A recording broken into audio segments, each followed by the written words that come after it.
Isura ya 99 yitiriwe umutingito yahishuriwe Imaka igizwe n'80 ku izina rya Allah Nyirimpuhwe Nyirimbabazi.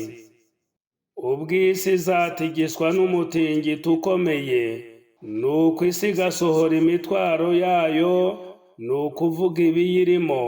Umuntu azavuga ati, ese noneho isi yabaye iki? Uwo munsi isi izavuga inkuru zayo z'ibyayibereyeho, kubera ko Nyagasani wawe azaba yayihishuriye kandi akayibitegeka.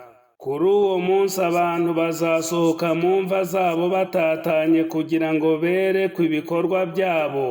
Icyo gihe uzaba yarakoze icyiza gifite uburemere bungana n'akantu gato cyane kurusha ibindi, azakibona kandi agihemberwe. N'uzaba yarakoze ikibi gifite uburemere bungana n'akantu gato cyane kurusha ibindi, azakibona kandi agihanirwe.